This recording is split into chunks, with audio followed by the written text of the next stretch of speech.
Okay, this morning I want to say a few words about a new proposed international currency that's been being presented by the BRICS nations, the BRICS nations.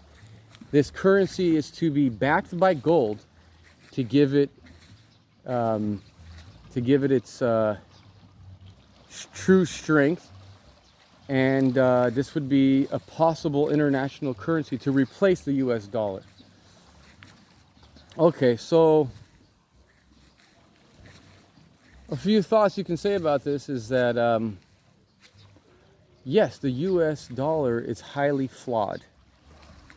Okay, we as US have the most debt of any nation in the entire scope of history.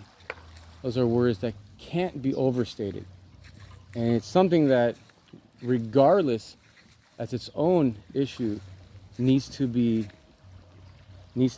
dear to every American citizen, and to understand it, number one, and number two, to make a change. But let's not digress. You could also say that if this does come into effect, this BRICS gold currency, that that currency itself is going to value. It's going to rise in value. Gold is going to rise in value. And because we're going into a global recession anyways, commodities in general are already, increasing in value. And inflation is already spawning because of that. It's more of a situation that commodities are increasing value as much as it is not an issue of dollars inflating. And there is a contradiction that as the U.S. gets deeper into debt, its currency gets stronger and stronger.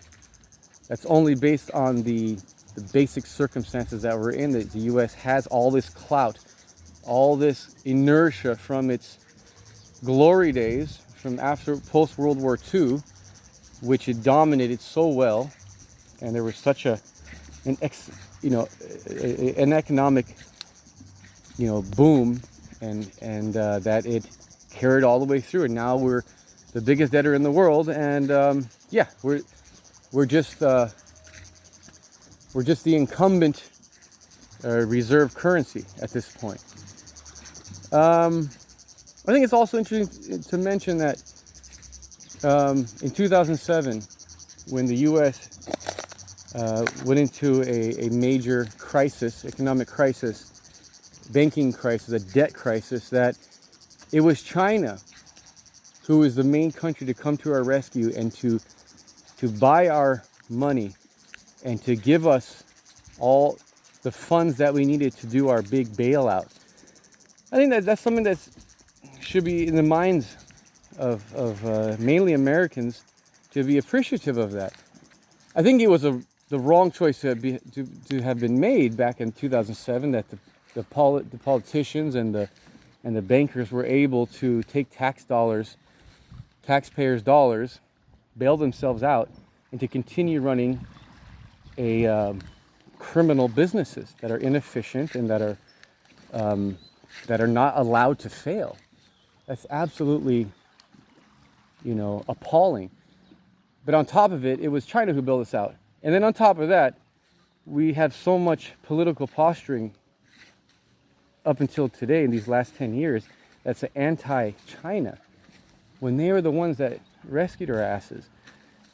So I don't want to get too far into it, but I think there are some things that you just have to establish in our understanding of the situation.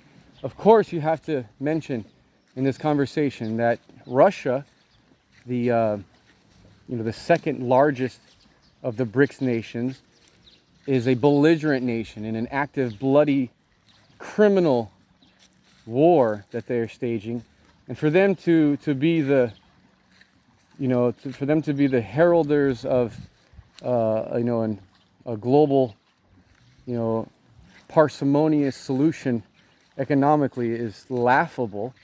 It's ridiculous, and You know, so I don't think there's much merit in this, but I still would like the conversation to continue because it's an educational one.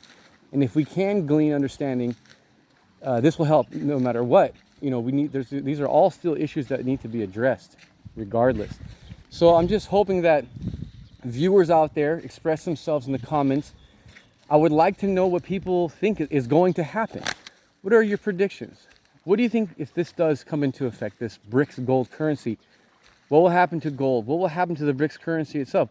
What will happen to the US dollar? How will that change the market action?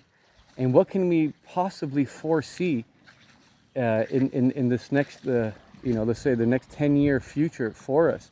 I think it is worth mentioning that it would be a wonderful thing to have an international global currency, something that's freely transacted. And, we thought Bitcoin could have been it. That didn't survive. The governments got involved and shut it down.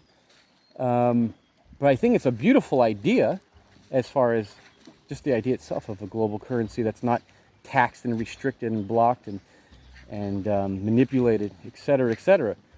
Universal currency. That's a beautiful abstraction.